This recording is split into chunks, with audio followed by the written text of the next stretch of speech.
हरे कृष्णा। सभी वैष्णव भक्तों के चरणों में दंडवत प्रणाम। ओम जयंती मंगला काली भद्रकाली कपालिनी दुर्गा क्षमा शिवा धात्री स्वाहा सुधा नमस्तुते।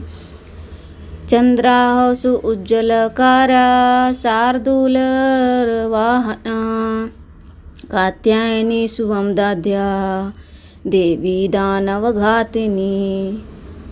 तो आज नवरात्रि के छठे दिन माँ कात्यायनी की पूजा की जाती है।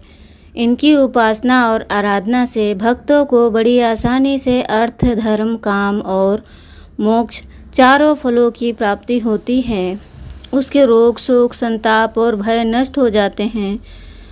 जन्मों के समस्त पाप भी नष्ट हो जाते हैं। इस देवी को नवरात्रि के छठे दिन पूजा जाता है। कात्य गोत्र में विश्व प्रसिद्ध महर्षि कात्यायन ने भगवती पराम्बा की उपासना की, कठिन तपस्या की।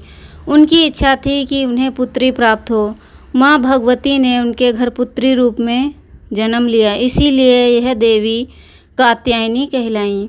इनका गुण शोधकारी है, इसीलिए इस वैज्ञानिक युग में कात्यायनी का महत्व सर्वाधिक हो जाता है। इनकी कृपा से ही सारे कार्य पूरे हो जाते हैं।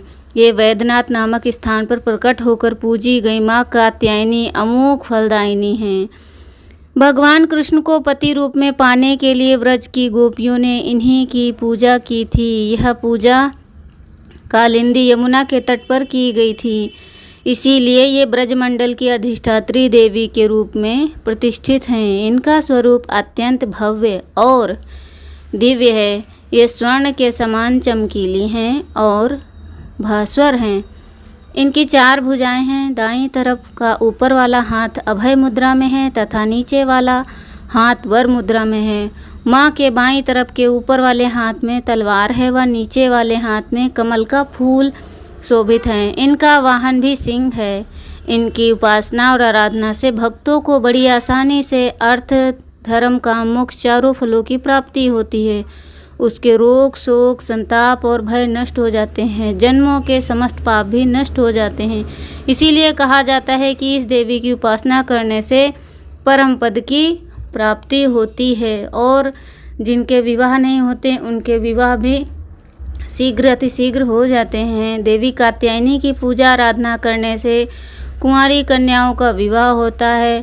जिन माताओं के पुत्र नहीं उनके पुत्र होते हैं, क्योंकि गोपियों ने भगवान कृष्ण को पति रूप में प्राप्त करने के लिए उन्होंने